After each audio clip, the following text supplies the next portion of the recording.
Maud's relationship to Jung developed much further after she met with him privately at his Bollingen retreat while accompanying her cousin Jerome Hill, who was beginning a film on Jung. Maud became fascinated with the large stone Jung had carved and placed in his garden in honor of his 75th birthday. She sensed that the essence of the individuation process was somehow contained in the symbols on this stone. She spent many years after this meditating on the stone's symbols. Later, she did research and active imagination to unlock the meaning of this stone for Jung, for herself, and for others. Eventually, she published a distillation of her reflections in a book entitled The Stone Speaks. This book was her last one and came out in 1987. So I did this, and I thought, can I show this to this medicine man? Maybe he won't ever come back. And I told this to Dr. Jung, and he said, that old mind. When I told Dr. Jung, and he said, what did you do? Well, I said, I told him the dream. And what did he say? He said, if you were an Indian, it's a good dream, and if you were an Indian, I'd give a prayer over you. And I said, what difference does that make? I want the prayer. So he said, all right, so he gave the prayer. And the essence of the prayer was, I walk in beauty, you see. I'm on the path to beauty. Beauty's above me, beauty's below me, beauty's all around me, and it's quite a little prayer. He said, this ceremony is to drive the poison out of you, of the white man. I see. Yes, I should have said that. It's like cleansing your heart. Yes, that's it. Which opened the way. It really was amazing. That is amazing. And in the middle of it, he said to me, what is the most important thing in the world? And I didn't have time to even think, you see. And I said, a heart. And he said, you're right, but the white man has taken the Indian's heart away. The Indian had a heart before the white man came. I didn't meet Jung again until I went with my cousin, Jerome Hill, to call on him. In fact, Jerome wanted to take a movie of him, you know.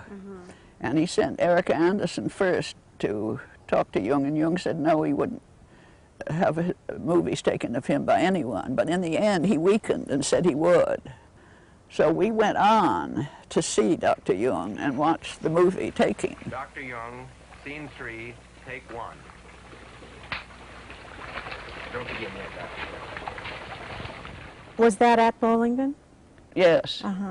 And we went there, and Angulo's daughter was there, too, and Jung's secretary, and he showed us all over, and I saw this, in the garden, I saw this extraordinary stone, and the minute I saw it, this mandala stone with a little figure in the middle, it just did something to me. Well, then when they were taking the movies of Jung, Romy asked him what it meant, because it was in Latin and Greek. And he said, well, it's enigmatic. Well, Romy said, enigmatic or not, I'd like to know what it is. So he told us, and it meant nothing to us, you see, but it was all written down. Here is a Latin inscription. It's a very cryptic text that would need a lot of commentary. But I give you the mere translation. The stone speaks now, being personified, of himself, and says, Orphanos sum, solus, tamen ubique reperior, udo sum, sed mihi contrarius. I am an orphan, alone. Yet I am found everywhere. I am one, but I am contrary to myself. A youth and an old man at the same time.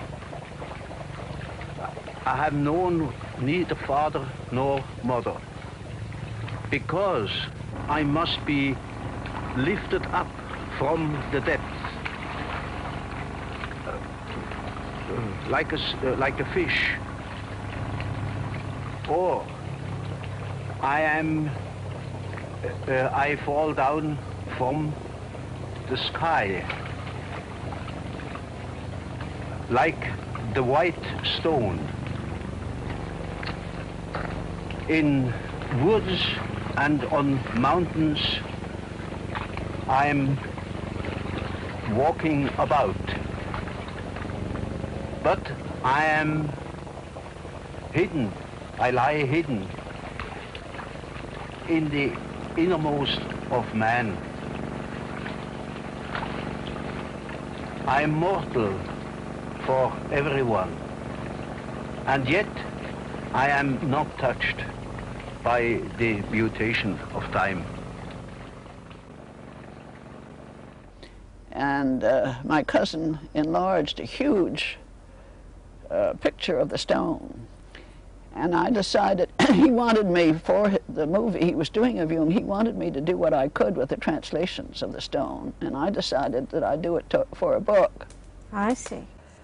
I was so enthralled with the whole thing that I decided I wanted to see if I could find out what it meant. And then I finally wrote to Dr. Jung, in which I said, I'm not an analyst and I have no degrees and I'm just an ordinary person, but your stone did something to me. Can you show me the quarry that this stone came from? Well, the quarry is right over there. It's, you see there, that wall of rock. Yes. Below that meadow. Just There's now. the quarry. It's now against the light, you can't see it properly. I think I see it. And then the boat brought it over to here. Oh, yes. Did you order this stone? Oh, yes. Was it for the building of that house? Oh, yes. We had all the stones practically from here from over there to our two quarries. Well, how did it happen that this one stone came? This one, Well, that's a funny story about that stone.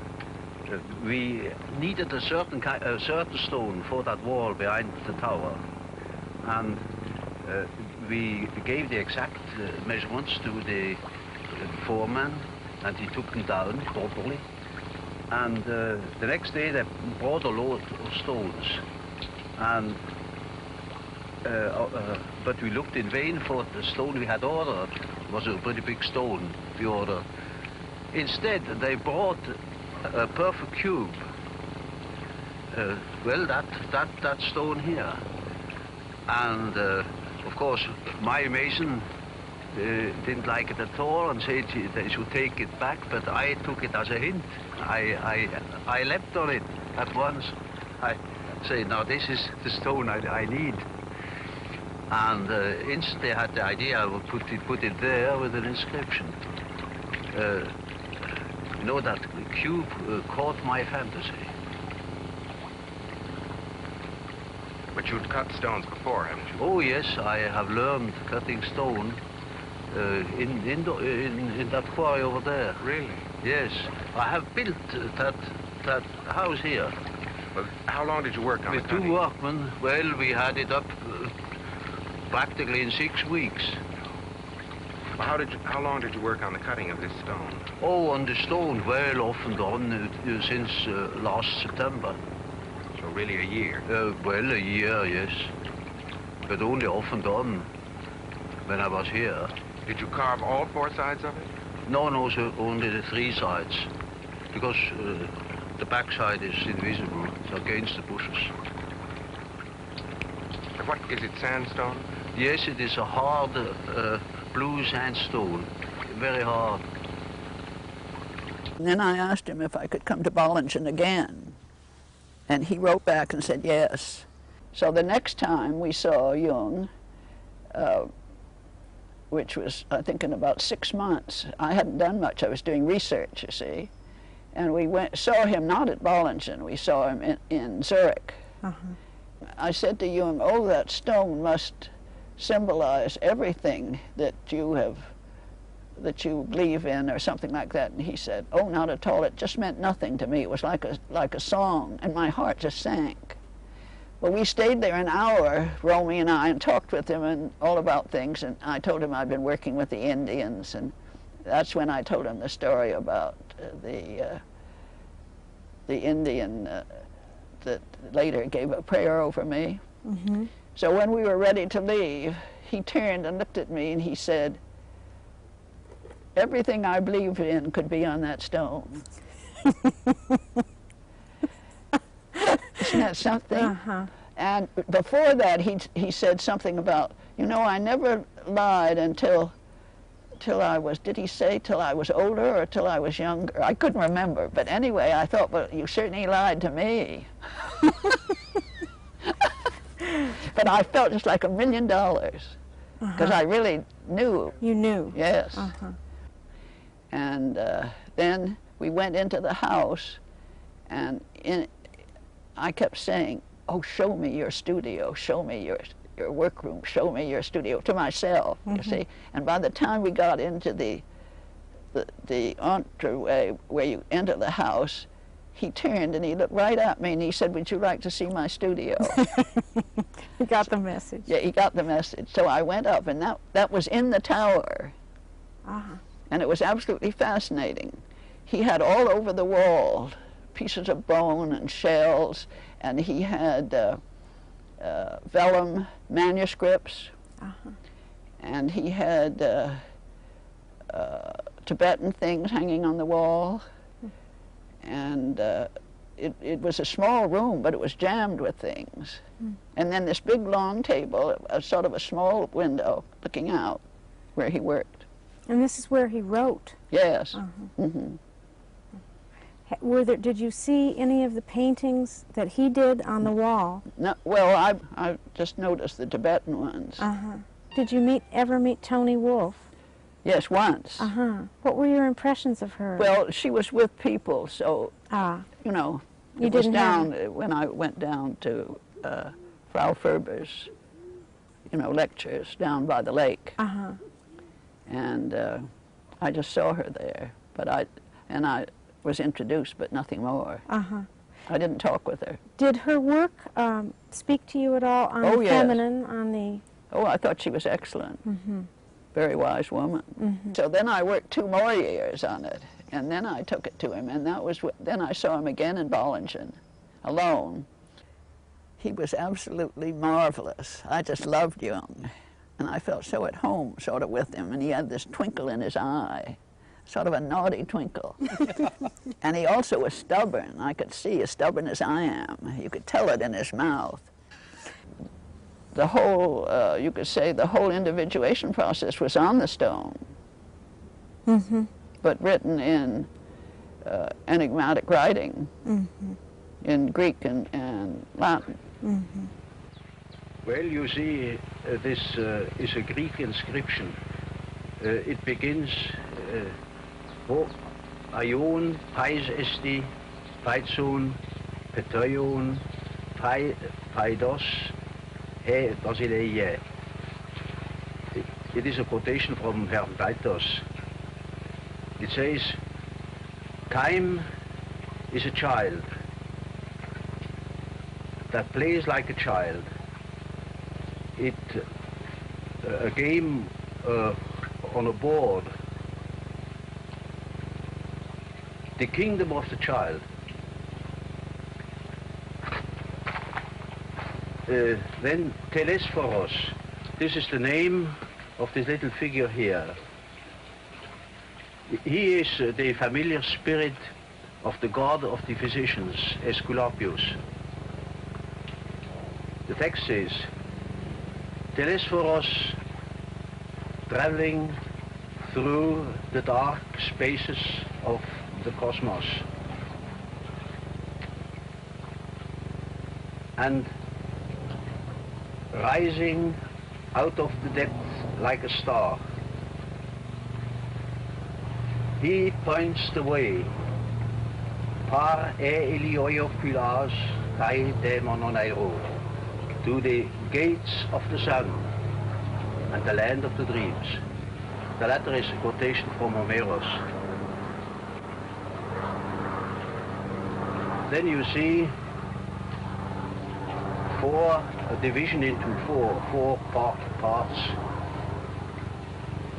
Here are the three lightnings, one river.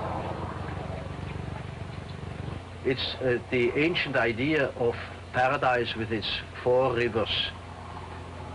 Three were supposed to be equal, and one has a double meaning, and that's the one here, the river.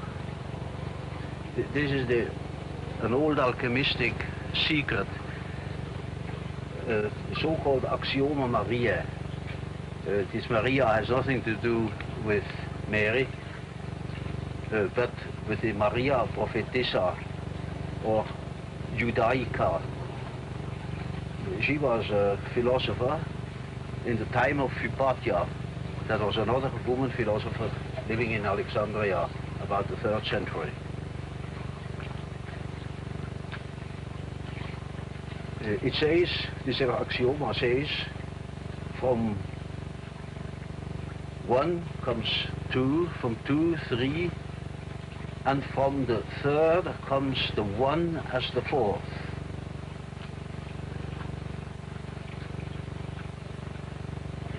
This axioma has played a very great role through 1700 years of alchemy.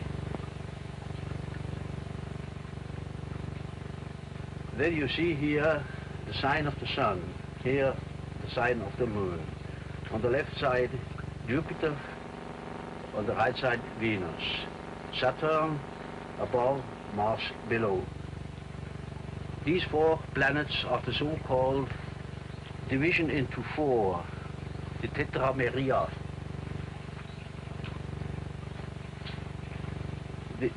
Here, on the body of the child is a sign of Mercury, and he is supposed to be Mercury, or Hermes, the messenger of the gods.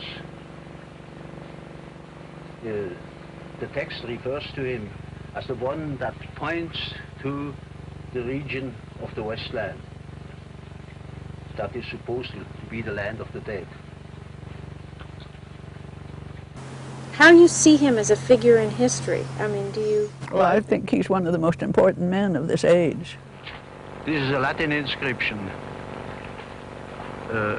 It is a verse by Arnaldus de Villanova, a famous physician and alchemist of the early 13th century. It reads, "Here is the stone, the insignificant one, cheap concerning price. It is despised by the stupid, all the more appreciated by the wise." C.G.Jung, from gratitude, has made and put this stone in memory of his 75th birthday. That's it.